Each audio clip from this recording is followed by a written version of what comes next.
দেখেন ভাই আমি কিভাবে এই কয়েলগুলারে ঠিক করতেছি। দেখেন ফ্যানটা এখানে লাইন পেয়েছে, এখানে দিলে লাইন আর পায় না, এখানে দিলে লাইন আর পাচ্ছে না, তার মানে কয়েলটা কোনো প্রবলেম আছে। দেখেন এখানে কোনো লাইন নেই, এখানে যদি দিই তাহলে লাইন আছে। সবচেয়ে বড় কথা হলো এই নষ্ট কয়েলগুলো ভালো করা যায়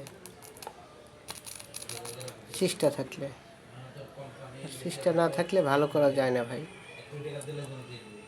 দেখেন আমি কিভাবে এটা স্বয়ং পরিপূর্ণ করতেছি।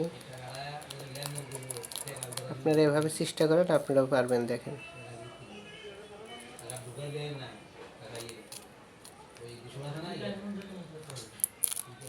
এখানে দিলে বটি আসে, তার মানে এটা পুরাটাই বডি, কয়েলটা বাদ। তো আমি এখানে কি করতে পারি, কয়েলটা আমাকে ভালো করতে হবে।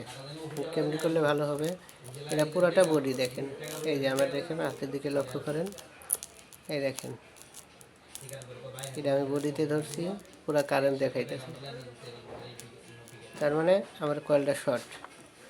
এখন আমি কি করতে পারি, তবে একটা কথা আপনাদেরকে জানিয়ে রাখি, কারেন্ট করে কখনো আপনারা হেলিত করেন না।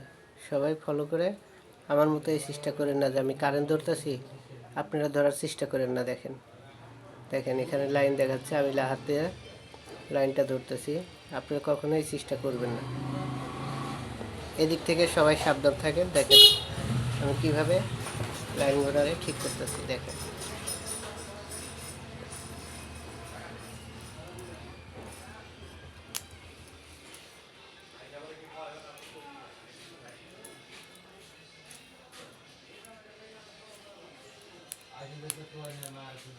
দেখেন এই যে লাইন, এটা ওকে, এখানে কোনো আর বডি নেই, ঠিক আছে। তো সেক্ষেত্রে কী করবেন, এই ঘরগুলারে সুন্দর মতো ধরবেন। এই দেখেন এই দেখেন এই ঘরগুলা দেখবেন লড়ে গেছে, এই ঘরগুলারে আপনারা হালকা হালকা চাপ দিয়ে উঠাই দিবেন, উঠাই দিয়ে বা নামাই দিলে যেদিকে বডিটা থামবে ওইদিকে আপনারা দিবেন।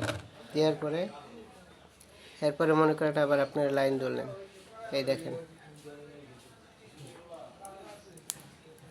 এই দেখেন এই যে আমি বডিতে ধরছি, কোনো কারেন্ট আছে আর কোনো কারেন্ট নেই, ওকে বডিটা একদম ওকে হয়ে গেছে। তো সেক্ষেত্রে কী করা যায় ভাই, এগুলো আপনারা এভাবে ফলো করেন।